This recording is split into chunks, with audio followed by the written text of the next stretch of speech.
right now out of Japan. Tsunami alerts are being issued following a 7.1 magnitude quake that has shaken this is Kumamoto. What happens when the ground opens up beneath a shopping mall full of people, and then it explodes? That's exactly what unfolded in southern Japan just hours ago. A massive 7.1 magnitude earthquake tore through Kyushu, triggering a tsunami warning, knocking out power to tens of thousands of homes, and collapsing part of a crowded mall, trapping dozens inside. So how many people are missing? Is this connected to Japan's deadly 2016 disaster? And is the danger really over?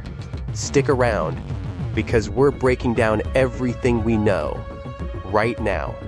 Before we dive in, let's be clear about something. This story is moving fast, and misinformation spreads even faster during disasters like this. So we've cross-checked every detail you're about to hear against multiple major news organizations, all reporting within the last few hours, so what you're getting here is the most accurate picture available right now, not rumors. Here's the short version. On Tuesday afternoon local time, a powerful earthquake struck Kumamoto Prefecture on Japan's southern island of Kyushu. Its epicenter was near Uki City, roughly 20 kilometers south of Kumamoto City, at a depth of about 10 kilometers. Within minutes, tsunami advisories went out for coastal areas. Residents were told to evacuate immediately, and then came the moment that's dominating headlines: an explosion at a shopping mall in Kashima town, right after its second floor collapsed. That single incident is currently the epicenter of this story. So let's start there, and then we'll zoom out to the bigger picture across the country. The mall collapse, the Aeon Mall in Kashima town, was operating as normal on Tuesday afternoon when the earthquake hit. The initial shaking caused the second floor to give way. Then, in the chaos that followed, an explosion tore through the building, and to this day, officials haven't confirmed exactly what caused it. An Aeon spokesperson said staff and shoppers were evacuated right after the quake itself, but the blast happened afterward, catching emergency crews off guard. Somewhere between 20 and 30 mall employees were unaccounted for in the hours following the collapse. Broadcasters including Fuji TV and TBS reported multiple deaths tied to the explosion, while rescue crews worked to pull survivors from the rubble. One eyewitness, a man named Kazuya Tsurunaga, was cleaning up broken dishes in a pub about 300 meters from the mall when the blast went off. He described it to a local broadcaster as a massive impact, with a huge cloud of smoke rising into the air, and because the wind was blowing straight toward his location, it felt like ash was falling around him, almost like a volcanic eruption. The human toll hospitals across the region scrambled to treat the injured. One hospital in Yatsushiro City took in around 40 patients, while a separate hospital in Kumamoto City treated roughly 50 more, including some in serious condition.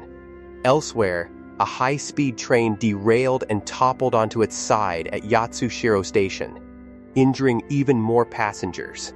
The tsunami warning almost immediately after the quake, Japan's meteorological agency issued a tsunami advisory for the Ariake and Yatsushiro seas, warning residents that waves could reach as high as roughly a meter.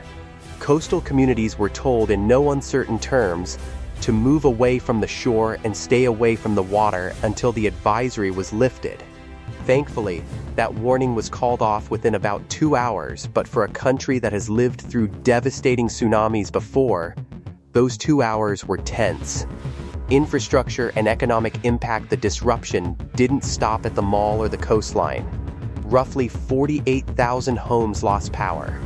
Bullet trains and local rail lines across Kyushu were suspended for emergency safety inspections. The runway at Aso Kumamoto Airport was shut down entirely, with officials saying there was no timeline for reopening it.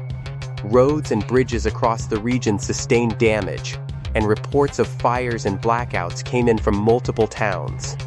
Even Kumamoto Castle, a historic landmark still under repair from previous damage, saw more of its stone walls crumble.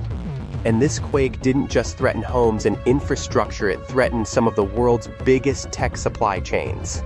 TSMC, the world's largest contract chipmaker, confirmed that all personnel at its Kumamoto facility were safe, and that structural inspections had already been completed, though impact assessments are still ongoing. Sony and Fujifilm also evacuated staff from nearby plants as a precaution. On the nuclear front, there's some genuinely good news. Japan's Nuclear Regulation Authority confirmed no abnormalities at 3 nearby nuclear power plants, including the Sendai and Genkai facilities, a critical check given the region's history with nuclear safety concerns. Rescue and Emergency Response Japan's Defense Ministry moved fast, dispatching aircraft to survey the damage from above and help coordinate the response on the ground. Local fire departments, including the Kumamoto Fire Department, confirmed that multiple people were trapped inside the mall following the collapse, and crews worked through the debris using specialized equipment to search for survivors. Given how quickly the explosion followed the initial quake, first responders had to adjust their approach in real time, treating the scene as both an earthquake disaster zone and a structural fire hazard simultaneously.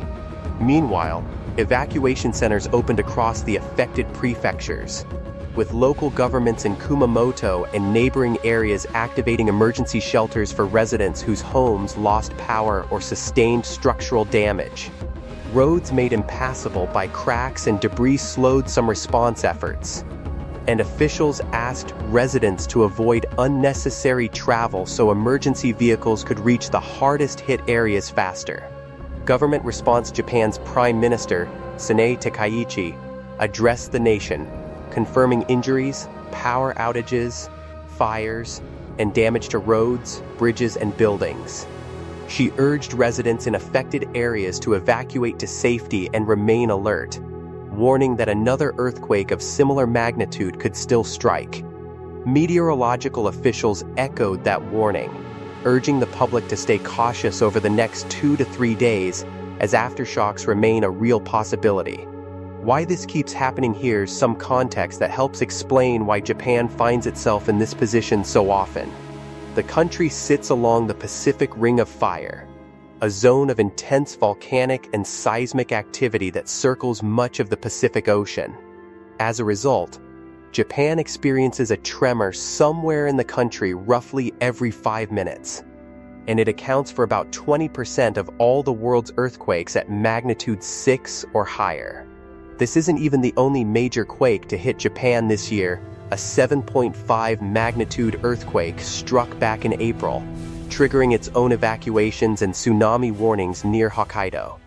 Experts have been noting that quakes of this scale seem to be striking more frequently than the historical average of roughly 1 major earthquake per year. And for people in Kumamoto specifically, this disaster is bringing back painful memories.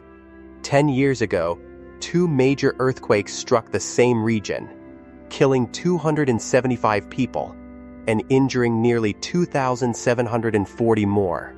One local official, speaking about Tuesday's quake, said the shaking reminded him of that 2016 disaster, and that it frightened him. The good news, if there is any, is that the initial tsunami threat has passed, and nuclear facilities in the area remain safe. So here's the question I want to leave you with. As earthquakes like this one seem to be hitting more often, is enough being done globally to prepare vulnerable regions for disasters we can't predict, only respond to? Let me know your thoughts in the comments below.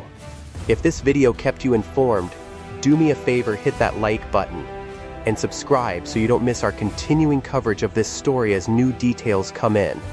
Thanks for watching, stay safe out there.